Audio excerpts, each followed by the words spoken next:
Hello there, welcome to the latest episode of Talking Trim.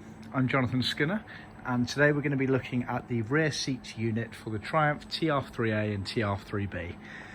This is only applicable to the late Triumph TR3A, so that's any of them after chassis number TS60000 and on, and then all of the TR3Bs. It's the one that has the flat rear shelf behind the front seats, not the sloping rear shelf. And it's what they refer to as occasional rear seat base units, and the word occasional meaning that they were not fitted to all the cars. In fact, not many of them really had it. More than, say, the TR2s and TR3s, but certainly not every car by any means.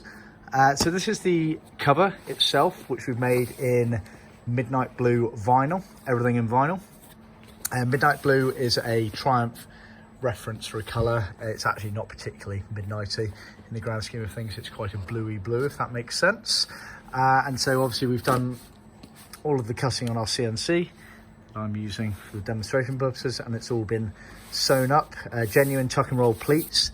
They don't go edge to edge, as you can see. They are restricted down the middle there, and then it's been piped in white around the outside as per original spec, with midnight blue leather cloth piping going down the middle there, which was the original specification. So we can offer this in vinyl, which this one is here, or in leather faced, or in full leather.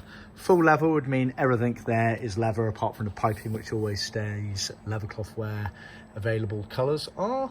And leather face means that effectively the bits that touch your body when you're sat in the seat, i.e. the pleated panel, the side panels here and here, and the front panel here would be leather, but then the surround here and the back retainer there would be vinyl. Obviously piping again would be leather cloth where applicable. You can see our labels sewn in, as you can see. Nice bit of top stitching as well. So that's the cover there, and then we've also got the hardware elements here. So we've got the 2-inch foam padding there, and then we've got the plywood base there. The reason I'm showing you these, we sell them all separately, all 3 items, but this customer's actually paid for us to completely trim up the item. So I'm doing a video just beforehand, and then there'll be a video that follows on from this that has the trimmed up item in there. So just so you know, we can sell all 3 of these items completely individually or separately to one another if you need, or we can supply it all fully trimmed up as per the other video. Just to give you a bit of a guide as well, this is the part we're talking about here. This is out Bill Piggott's original Triumph TR book. And yeah, you can see it there. Like I say, it wasn't fitted to that many of the 3As, but a decent amount, so it's worth considering. Nice little aesthetic touch. They're fairly impractical in terms of sitting on them.